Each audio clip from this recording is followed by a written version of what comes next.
good morning and a warm welcome to Financial Clinic, where we fuel conversations when it comes to matters finances and financial intelligence. And so today we'll be talking about something that every Kenyan is feeling, and every Kenyan indeed is talking about: the high cost of living. From the rising prices of unga, cooking oil and fuel, to rent and transport, probably even healthcare and all that, families are now forced to tighten their belts a little bit more just to make ends meet. How are you as an ordinary Kenya coping, and what is your everyday reality, and what are the practical steps that we can stretch or try every shilling to work for us? So that's our conversation this morning, and I'm joined by an amazing panel, financial experts, who will be helping us unpack this topic to understand just how we can actually go about or navigate this journey of the high cost of living right now, as many of us probably are grappling with. So join us in the conversation. Loop in on 20316. That's our SMS line. 0786 316 316. That is our WhatsApp line. Be part of this conversation. Ask your question. Give feedback on matters high cost of living. With me in studio this morning is Alfred and Rachel. A very good morning to both of you. Good morning, Karibuni sana. Rachel, I'll start with you. Kindly introduce yourself. Thank you, Sally, and good morning, viewers and listeners for this morning. I am Rachel Erimu, a financial wellness and business consultant, where I help people to create healthy relationship with money and create sustainable wealth. Because in this life, financial wellness is number one key when it comes to wellness of human beings. Okay. It is a very, very important pillar in our lives that we need to be intentional and be able to be financially wise. Okay. Yeah. I love that. Financial wellness. The other day I heard about financial counselor. There's also, there are so many. Anyway, nice. Alfred, please introduce yourself. Morning, everyone. Thank you, Sally, for this opportunity to come and just share with Kenyans this topic about finances. I work with a company. I run a company, a financial advisory company called Forsham, where we teach people how to make financial freedom possible. Yes, by making sure that they do what is right with the money that they have. Yeah, to be able to take care of their present and their future needs. Fantastic. I love that, present and future needs, because presently I know most of us, based on our topic for today, you might find a lot of people probably are in debts. So that freedom definitely is needed, isn't it? To start us off, Rachel, probably you may just want to speak to what exactly does it mean when we say the high cost of living is high, inflation? Wow, thank you, Sally. And yes, when we talk about high cost of living, it is where the purchasing power is high, such that it is expensive, products and services become expensive, and it is taking a lot of money from you, whereas your income is stagnant. It has not changed. Okay. So meaning your shopping basket, it shrink. Absolutely. You have less power in purchasing. So you have to make some adjustment to make sure that you continue living, because you have to shop for needs. You need also to educate your children or yourself. Medication is there. Right. And everything has to be taken care of, whereas your income has stagnated. That is where now we find that high cost of living comes in. Okay. And it is seasons that comes within someone's life, because it is there is a time that you'll see your income is not increasing, and you maybe at times also we lose income. When people lose income, it means that the cost of living becomes high. Okay. So that is what happens when the cost of living is high. It is a season throughout our lives. Okay. Yes. Alfred, your perspective on the high cost of living? I agree with Rachel. What she said is basically just reducing the purchasing power for people. So most of the time it could be when prices of the basic commodities like unga and the rest, things that we use every day, are high and most people cannot afford. So what does it mean? It means that they'll have to cut on this, and they feel it as a family. You're used to probably taking a tea with sugar, but now sugar has become expensive. You try to look for other alternative. It's not possible. So I feel like the most important thing about high cost of living, or what should be done, is basically to reduce the cost of production, which actually results to having cheap commodities, or not affordable commodities, that people might think. But it's also upon each and every one of us to make sure that every time as we live this life, because there is inflation, inflation also can cause that. So if we are able to take care of that, where we ensure that our income, or how we generate income, is not stagnant, it continues growing, then we're able to keep up with what is there. And also using the money that we have, as I said earlier, in the best way possible, to make sure that the basic needs are met before anyone's are taken care of. But so looking at it then, Rachel, what are the drives, what then are the main drivers of high cost of living? The main drivers is increase in fuel prices, because when fuel prices increases, production of commodities becomes high, because most of the manufacturing companies, they use the fuel products in production of quantity, and that causes now the price of commodities to rise, because the business, all the manufacturers, now they transfer the cost to the consumer, where now as the consumers we bear the price of when the price increases. So that is one of things that drives high inflation. And also there is when the shilling lose value, the stability of the stability of the shilling, when it loses value, and it is like now it is lower than the dollar, the price increases with the dollar. What happens? The importers, they also face the challenge of importing things in high prices, and again, what do? They transfer the cost and the prices to the consumer, so the prices hikes, and now the people feel the burden of buying and consuming things, and it affects the cross-border, because in all aspects, the product and services, we are affected. Transportation increases, so even those who are offering services, they also increase their prices, so you find that everyone is affected. So it is an issue where we need to look into and see how one can, and it is just making adjustment in life. Like now, when you look into your income, look how you can increase your income by having other sources of income.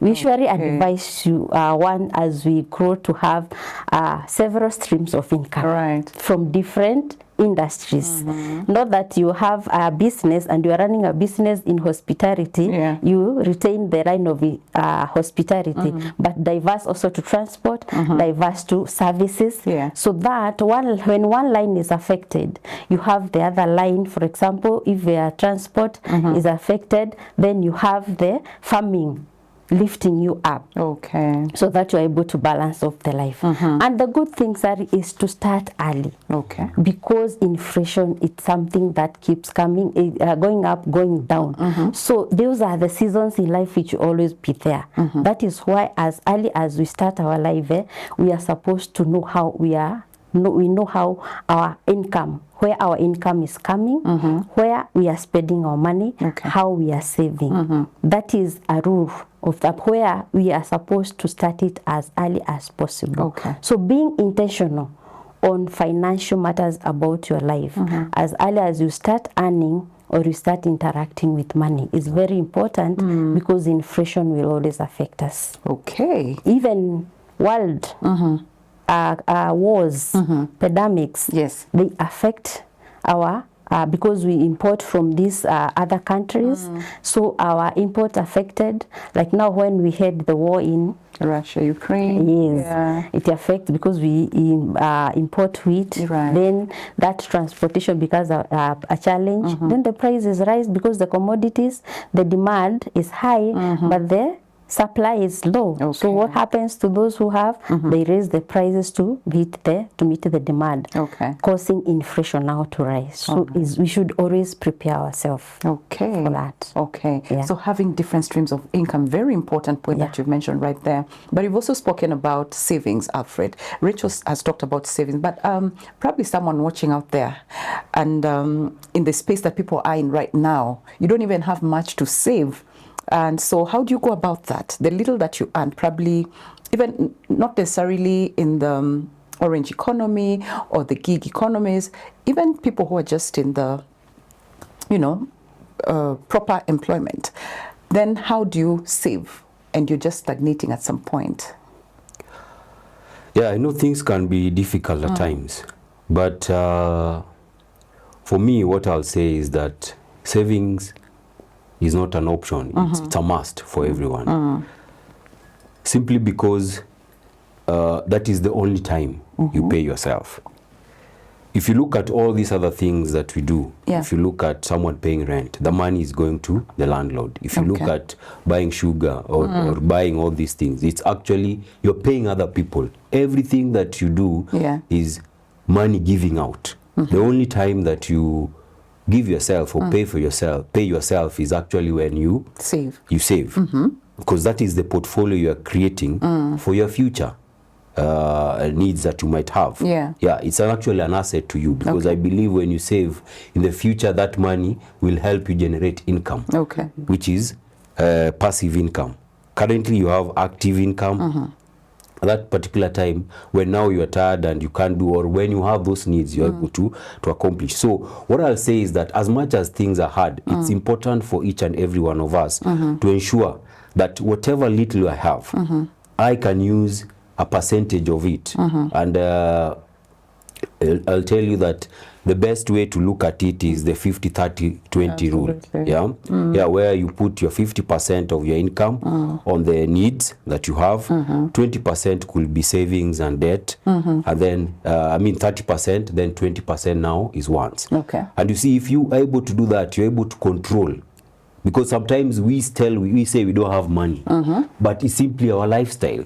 Our lifestyle could be very high. We are not looking at how we use that money, the little that we have.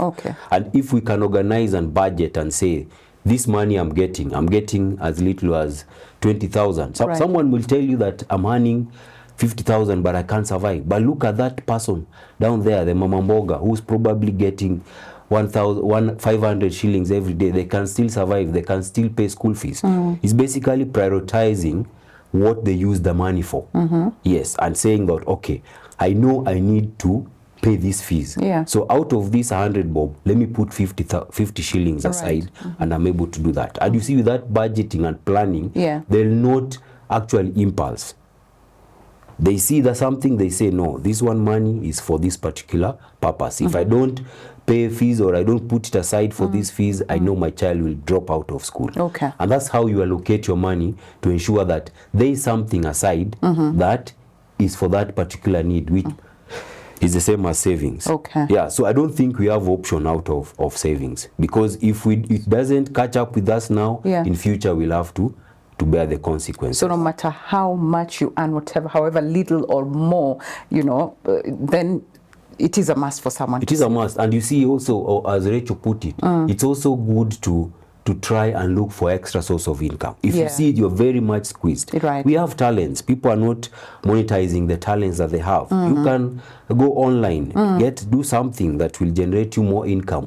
You can help in any way. You see, all of us, God gave us the talent that we can utilize to generate income. So if I know I'm a good storyteller, I can decide and maybe write stories for kids, or just volunteer somewhere, and people will see that talent and monetize it, and I get extra money. So we should not be comfortable with what we have. We should always look for other opportunities to get money, business, whatever it is, so that we feel like, okay, I have the muscle to be able to meet my needs at the same time, do some savings. And as you say, you know, starting early, I look back at my daughter at home. She's about 18, and anything she does for you, she's actually, as she was to go to college, she's given herself a position. She said, Mom, I'm your PA, and you have to pay me, by the way, you know, reminding you this and that. So I think, like you're saying, starting early, you can imagine right now someone as young as 18 starting to earn, say, even 10K per month or even 5, you know, how much more can they save, like you guys are talking about, savings. So whatever it is, guys, you have no excuse whatsoever. The 50, 30, 20, if you're earning 20 today, do the calculations of 50, 30, 20, please make sure you save. Let's talk about priorities. Alfred has talked about prioritizing. Yes. And I'm just wondering, with the current situation in the country, in terms of the health sector especially, there's a lot of withdrawing of the medical insurances and all that. So I look as a parent or, you know, as a mother at, there's a health insurance I need to pay for. There's school fees I need to pay for. So then how do I balance out? Both of these are important, but my resources are limiting. How then do I balance that out, for example? Wow, and as you had talked about starting early, to add on what Alfred had said there, you see, when you start early, the expenses are few. Like now, your daughter who is living with you has no expenses of paying rent, buying food. So that money she's getting, you save all of it. And then when it comes to saving, it's good you look into the tool that you're using to save, so that you make sure you save with a tool that is helping your money to grow. Okay. So that you will be able to take care of the inflation. Remember, we are talking about inflation. Yes. So if you save in a place where it is not growing, it means that that money is losing value. Okay. And it will not give you the value that it would have given you tomorrow, because the shilling is going down. So it is also important to look into which tool are you using to save this money. Okay. So when it comes to prioritizing, Sally, I say it is all begins from how do you budget? Okay. How do you categorize your needs and your wants? Okay. Because my need may be your want. We all need to eat. We all need to go to hospital, as you have said. We need all to get health. So you choose. If, for example, there are changes which have taken in your income, and where you have been seeking services is of high lifestyle, you need to make adjustment and now look to affordable places where you are able to offer to get the services at a lower rate. So it is the person who decides what their needs and what they, so it is very important for one to understand what are my needs and what are my wants. Then what is the lifestyle that I have given my household? Because a challenge is coming here when people are competing so much with lifestyle. Social media, maybe? It might be social media, pressure there. and peer pressure. I used to hear when we were growing up, teens peer pressure is the elephant in the room.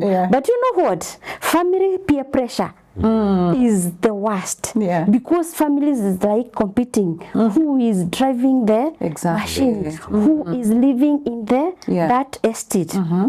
So is you as a person to sit down intentionally, think through your life, plan and ask yourself, what are my needs? If it is where we go to eat, is it a must to eat in a restaurant every other day?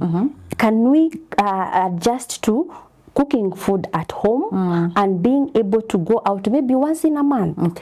Because that is how we are going to take care of we are going to use our income in a way that it is giving us a satisfaction of our needs, and yet we are able to live well. Because we cannot be equal. And also when using like now we are in cold season, and I was discussing this with my daughter the other day.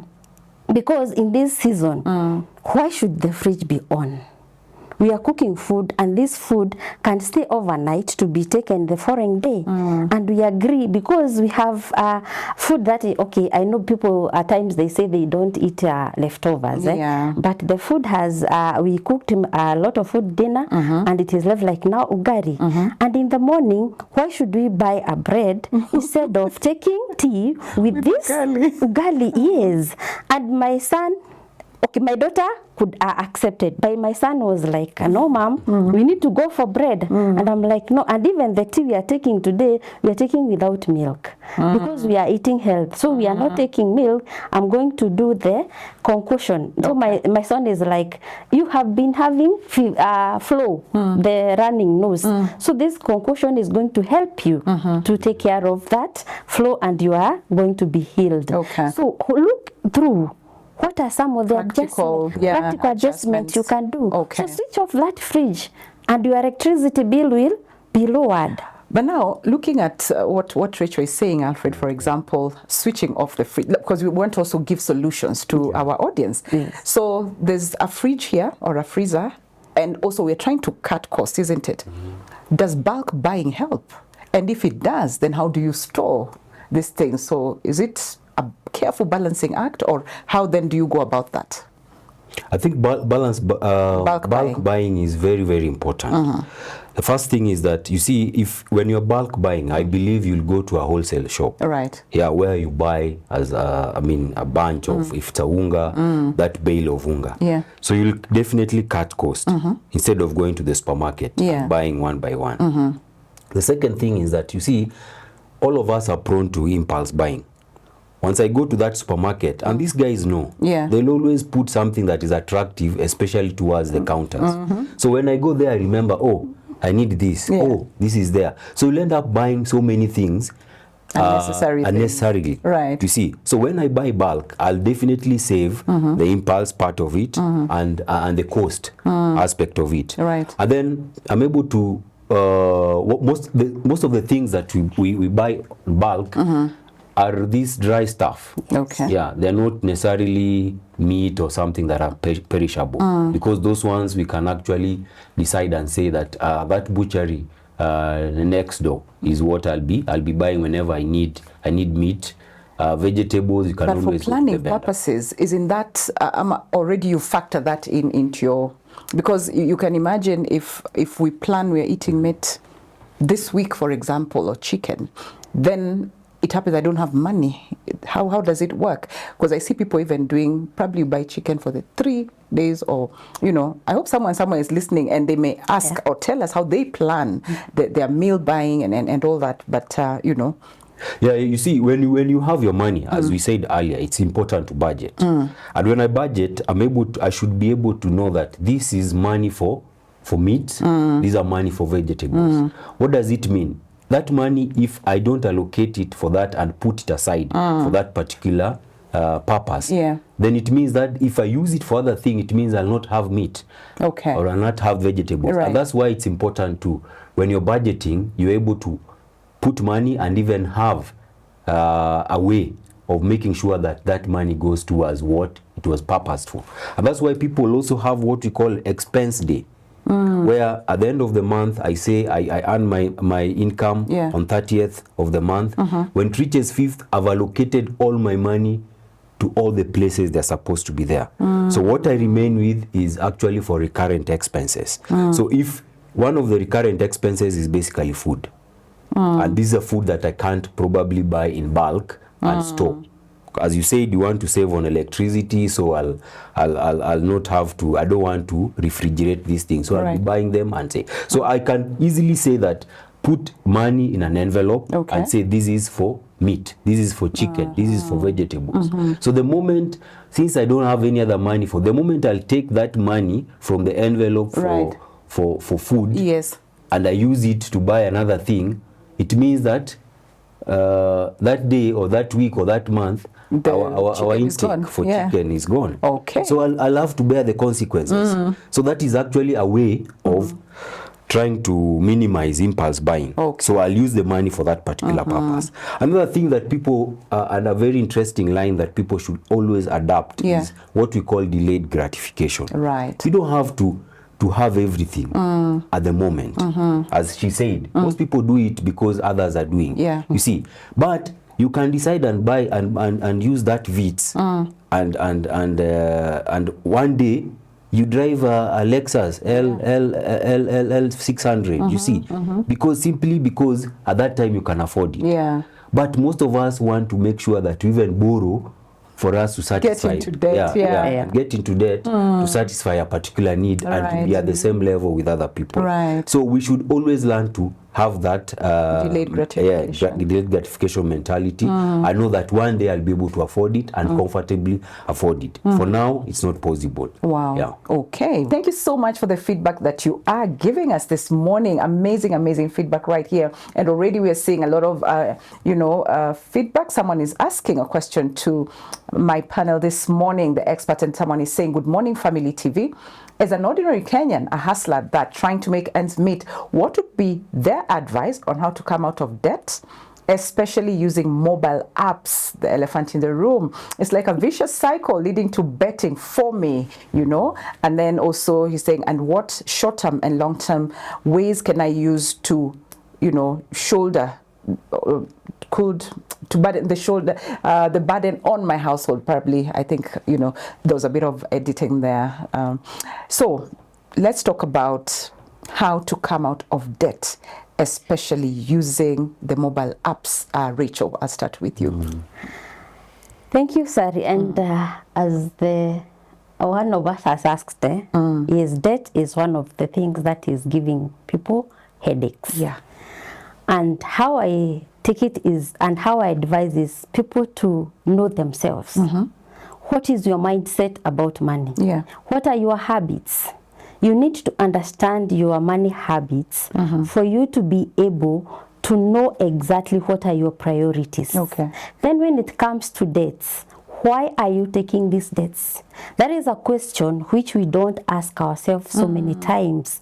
But because nowadays, money is readily available anywhere, just a click on your phone and you get that money. You think it is a source of income. Right. But it isn't. So you need to ask yourself, why are you taking this debt? And is it for consumption? For example, if you are taking money for consumption, know that you have to pay that money, which has a cost on it. Where are you going to get that money from? So as you take this debt, always put in your mind, where are you going to get the money to pay back? Because this is money which is supposed to be paid back. So it is good, as Albert has said, Alfred has said, we embrace delayed gratification. Right. There is a rule I usually say when buying, when you go to buy, when you get into that store, as you pick that product, if it is a shoe, if it is, maybe it is not a need, it is a want, you ask yourself this question, can I go one day without it? Right. If the answer is right, is yes, leave it. You don't go with it. Then differentiate between buying and shopping. As we were talking about buying in bulk, there is where you need to do shopping. And shopping is a survey of different shops, different places of buying. Then you compare prices. And then when you are going to buy, you have the shopping list. This is what I'm going to buy. So you pick what you're buying with the prices that you got into that place. Mobile phones, why do you have those apps? They keep always popping up, sending you messages. So mindset is the key. All right. You have to be sober and be financially disciplined. And this is personal. Intentionally align your mind that when a pop-up come in, you ask yourself question, what is this money for? Am I going to buy for what? How is it going to earn me money for me to pay it back? What is the source? Where will I pay it from? So you need to make those adjustments. Fantastic. And I remind them that that is not a source of income. And it is better, a person who is broke is richer than a person who is in debt. And again, also, he talks about a vicious cycle, Alfred. He says, or she says that, it's like a vicious cycle leading to betting for me. Yes. Isn't this person sinking deeper into debt and that addiction? You know, how does that, what's your take on that? Yeah. You see, debt, for me, borrowing is not supposed to be for consumption. Ideally, borrowing should be for investing, so that it be something that generates for you income that can be able to even to repay back. Okay. And you see, the moment you continue borrowing, remember you are getting into, as you said, into a pit, because the interest continue piling up. Right. So it means you are getting more and more into debt. You are owing people more money. Okay. So I'll advise that particular viewer is that try as much as possible to avoid. Remove those applications and all those things. Betting is not the solution of getting rich. If it is cheap, it's easy, definitely you are the price. So it is very, very important to first of all change your mindset and know that I have to work. Yeah, you see, the Bible tells us that we were told you have to sweat to be able to get money or to eat, isn't it? So if you're not sweating, then it means, someone will argue that, you have to get, but that's easy come, easy go. So if you can actually decide and say that from today, I don't want to bet, and any debt that I have, I can consolidate them, look at the interest, which one has the highest interest, and then look for a way of paying them using maybe if you have to borrow a low interest kind of borrowing and consolidate all these debts, look for money which actually charges you less interest, pay them off, then concentrate on this particular debt. So this could be SACCOs, because I know most banks and these lending companies and Shylocks, they charge very high interest rates. So if I can be able to get the lowest income, loan, pay all these debts and focus on this. And I can only focus on this by making sure that I use my money, the money that I earn, in the right way, and budget and so forth. And the other thing is, try as much as possible not to actually get into another debt. As much as possible. And this will also require you to look at extra sources of income. Again, we go back to that. Yes. And that is the only way you can be able to meet these extra expenses. Wow. I love what you've said about paying off the debt, because a lot of us just imagine that, especially with the money apps, the phone apps, mobile apps rather, that I'll just get from this number, dispose it off, run away from the debts, but I like that you've mentioned it is important to pay. And also one other thing that Alfred has talked about, Rachel, before we go back to the socials again, is the MMF and SACCOs, for example. Would you, or are you seeing a lot of borrowing right now? Because I know you are in probably the MMFs and all that. Are you seeing a lot of withdrawals from those particular platforms? Yes, Sally, because of the high cost of living and people, their income is stagnated. You see, we advise them to save for emergencies. And now, because for an MMF is where you save your money, and when you need it, you are able to reach it out. Yes, there has been withdrawals from MMF because, of course, you have to meet that need. And instead of now going to borrow, you see, you go to your savings so that you are able to meet that need. Yes, there has been that a lot of withdrawals from MMF and SACCOs. And it is a trade which it is good because it is saving you that time. And we say the season is not going to last forever. And that is where we come in and tell you, when a financially wise person will last forever, because like now it is the MMF is helping that person to be able to go through the season. Fantastic. Someone is saying here, enjoying the topic, great show, thank you very much. And then there's also Amani Mumba who says, I feel that every time we come up with new ways to cope up with the high cost of living, the government comes up with new policies that harden our lives. For example, influencers being restricted, to promote certain products, yet they use such platforms and brands to earn a living. I don't know if anyone has a comment on that, because the person just feels that way, that the government, as much as someone is trying on this other side, then the government comes and again adds like salt to injury. That's their sentiment. That's Amani. Thank you so much for that feedback. Then there's someone saying the cost of living is so high, from food to medication to transport to school, etc. One measure I took to navigate this is a change in lifestyle. The nyama choma we used to go for every weekend, now we roast it at home. We changed from hostess maize flour to portion maize flour. Wow. I stopped paying for my DSTV and Netflix. Now I only pay for internet and stream everything else. And these are the kind of, I think, of solutions we want to hear. Practical ones in a household. And they go ahead and say sometimes it's not necessarily a high cost of living for lack of capital, but it's even more of a lifestyle. Exactly what we're talking about. And I think we want to speak more about Alfred, the discipline. Let's speak about the discipline of even budgeting, for example. You find someone, they budget today, then tomorrow they decide, you know, can you use the same budget every month, for example? So when it comes to money discipline, what advice do you have for, you know, someone watching or listening in? I'll say, you see, it starts with the goals that you have, which I believe all of us should have goals in life. And we should be able to be passionate about these goals. And once we internalize them and know that this is what I want to achieve, I think it becomes easy for anybody to plan for those goals, or what I really value in my life. And that's now when the budget comes in.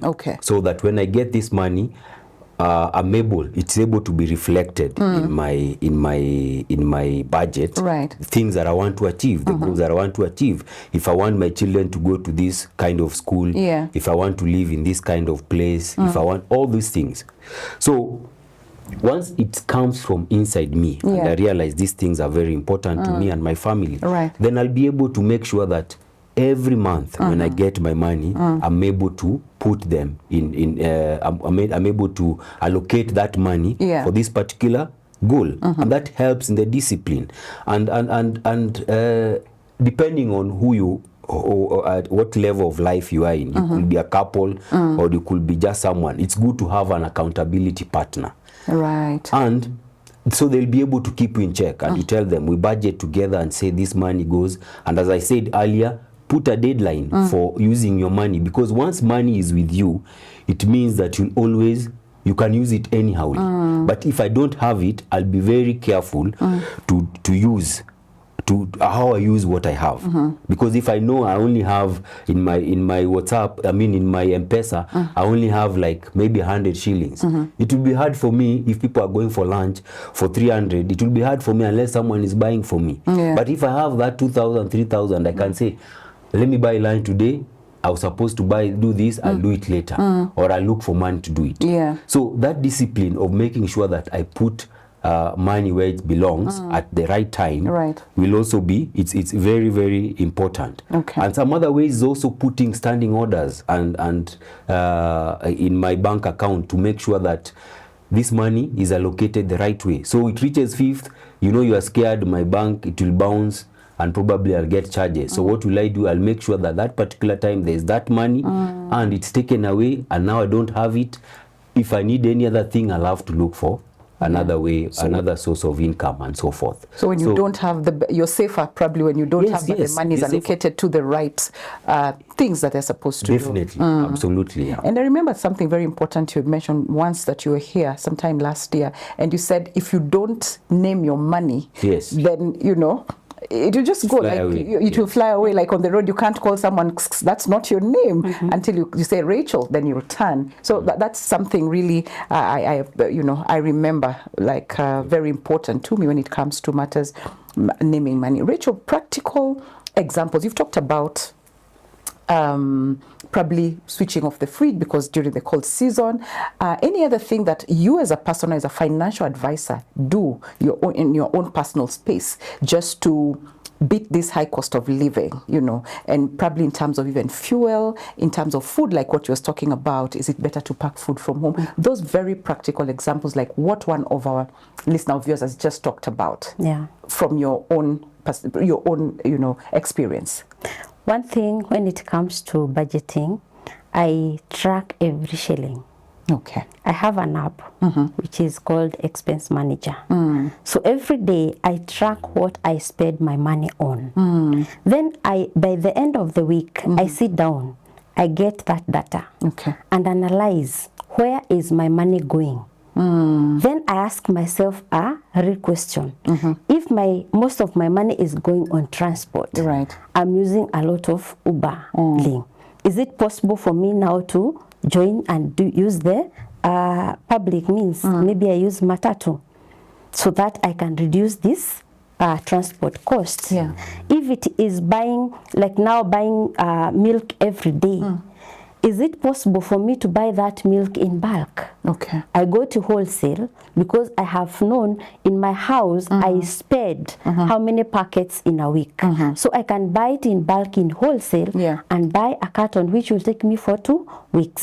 So budgeting, it helps you to be able to make informed decisions. Okay. What we most people don't do is they don't sit down to analyze this data, because it is not all about writing down. It is for helping you make informed decision on the adjustments that you are supposed to make in your the way you are spending your money. Yeah. Is it are using it right?